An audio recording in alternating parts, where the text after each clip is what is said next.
Dear students, आज हम शुरू करेंगे सिंथेसिस ऑफ पेप्टाइड।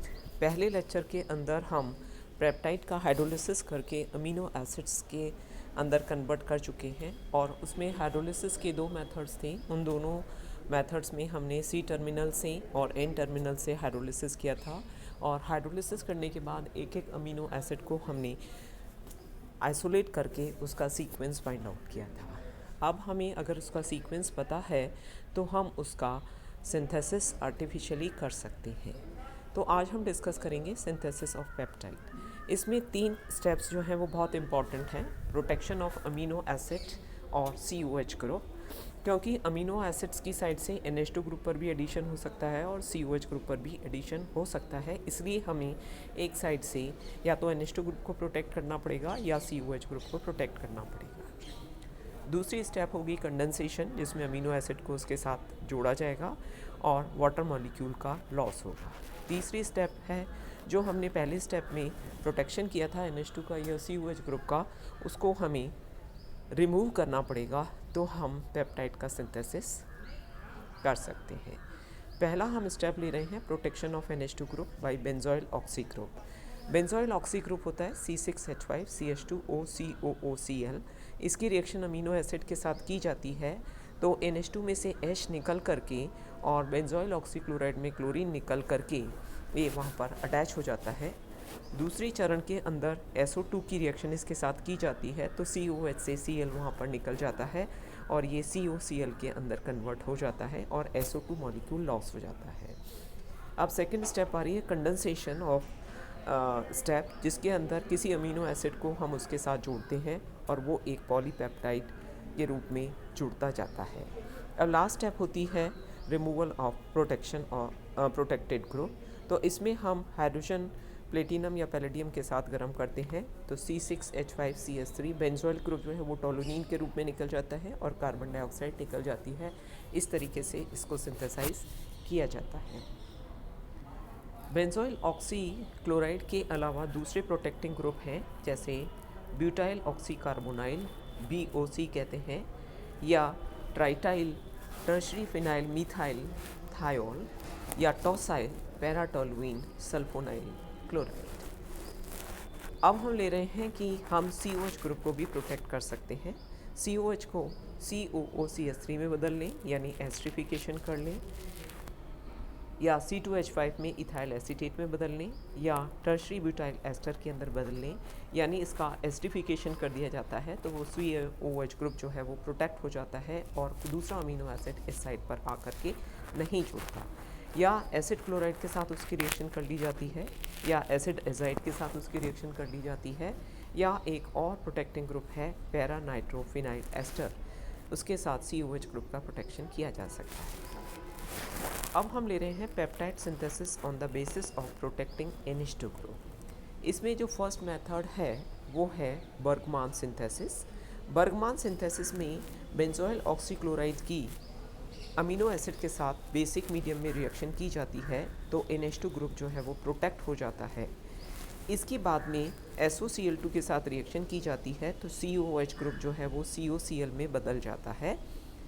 उसके पश्चात अमीनो एसिड का इसमें एडिशन किया जाता है। ये अमीनो एसिड इसके पास आकर के जुड़ जाता है और जुड़ने के बाद अगर इसकी जब हाइड्रोजन और पैलेडियम के साथ इसकी रिएक्शन की जाती है तो ये अमीनो एसिड का सीक्वेंस जो हमने पहले ज्ञात किया था उसी सीक्वेंस में अमीनो एसिड को उसके साथ डाला जाता है और बाद में लास्ट स्टेप में हाइड्रोजन और पैलेडियम के साथ इसकी रिएक्शन की जाती है तो टोलुइन कार्बन डाइऑक्साइड जो है वो सेपरेट आउट हो जाती है और एक पेप्टाइड जो है वो बन जाता है। दूसरी एक रिएक्शन है जिसे कहते हैं ट्रिटाइल मेथड। ट्रिटाइल मेथड में ट्राइफिनाइल मीथेन क्लोराइड लिया जाता है, इसको अमोनिया के साथ ट्रीट किया जाता है जो कि COOH ग्रुप जो है वो COCH3 में पहले से ही बदल लिया जाता है ताकि रिएक्शन जो है वो NH2 के ऊपर हो। तो ट्राइफिनाइल मीथाइल क्लोराइड जो होता है वो HCl के रूप में लॉस करता है और NHC C6H5 के रूप में यहाँ पर जुड़ जाता है। दूसरी स्टेप में NaOH के साथ इसकी रिएक्शन की जाती है एसिड एसिटिक एसिड के साथ इसकी रिएक्शन की जाती है तो ये ग्रुप जो है वो COCH3 ग्रुप जो है वो COH में बदल जाता है। उसके बाद SO2 के साथ इसकी रिएक्शन करके नेक्स्ट अमीनो एसिड का इसके साथ एडिशन किया जाता है तो ये अमीनो ग्रुप जो है वो अमीनो एसिड जो है वो इस पर आकर के जुड़ जाता है और उसके बाद एसिटिक एसिड के साथ इसको हाइड्रोलाइज किया जाता है तो ये ट्राइफिनाइल इथाइल एसिटिक एसिड में बदल जाता है तो और पेप्टाइड्स जो है वो फॉर्मेशन होते हैं या हाइड्रोजन के साथ इसको रिड्यूस कर दिया जाता है तो ये ट्राइफिनाइल मीथेन में बदल जाता है और अमीनो एसिड जो है वो इसके साथ बनते हैं। नेक्स्ट रिएक्शन है शीमान मेथड। शीमान मेथड में थैलिक एसिड की रिएक्शन अमीनो एसिड के साथ की जाती है तो ये अमाइड के साथ अमाइड के रूप में जो है वो थैलामाइड के रूप में जो है वो NH2 साइड पे एन टर्मिनल पर आकर के जुड़ जाता है। जब इसकी रिएक्शन फास्फोरस पेंटाक्लोराइड के साथ की जाती है तो ये फास्फोरस पेंटाक्लोराइड के साथ COH जो है वो COCl में बदल जाता है।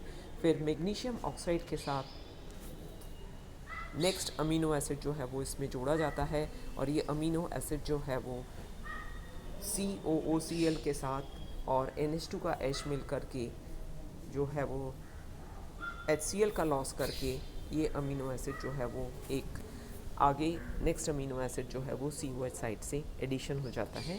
जब इसकी रिएक्शन हाइड्रोजीन और इथाइल अल्कोहल के साथ HCl के प्रेजेंस में की जाती है तो ये जो है वो थैलामाइड के रूप में अलग हो जाता है जो थैलिक एनहाइड्राइड हमने प्रोटेक्शन के लिए काम में लिया था और अमीनो एसिड की चेन जो है वो हमें मिल जाती है।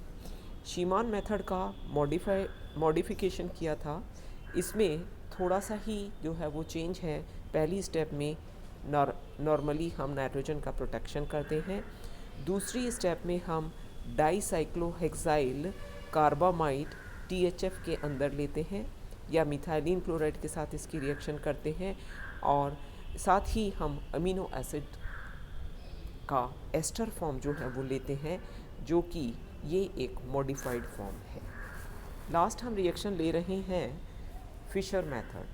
फिशर मेथड में टोसाइल क्लोराइड की रिएक्शन अमोनिया के साथ की जाती है तो टोसाइल ग्रुप जो है वो नाइट्रोजन ग्रुप की NH2 के ऊपर एन टर्मिनल पर आकर के जुड़ता है और SOCl2 के साथ इसकी रिएक्शन करने पर COH जो राइट हैंड साइड में था वो COCl में बदल जाता है।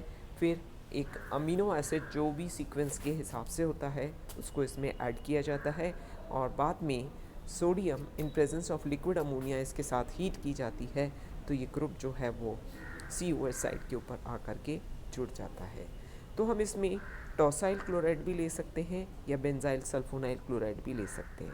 तो इस तरीके से हम आर्टिफिशियली जो है वो पेप्टाइड सिंथेसिस कर सकते हैं। जैसे राइबो न्यूक्लियस एसिड जो है वो आर्टिफिशियली बनाया जाता है, इंसुलिन जो है वो आर्टिफिशियली इसके अंदर बनाया जाता है। तो इसमें जो सबसे डिफ़िकल्ट स्टेप होती है वो अमीनो एसिड का सीक्वेंस फाइंड आउट करना होता है। अगर एक बार हमको सीक्वेंस पता लग जाता है तो हम फिशर मेथड से, शीमन मेथड से, मॉडिफाइड शीमन मेथड से या मेथड्स के द्वारा हम इनको प्रिपेयर कर सकते हैं। Thank you.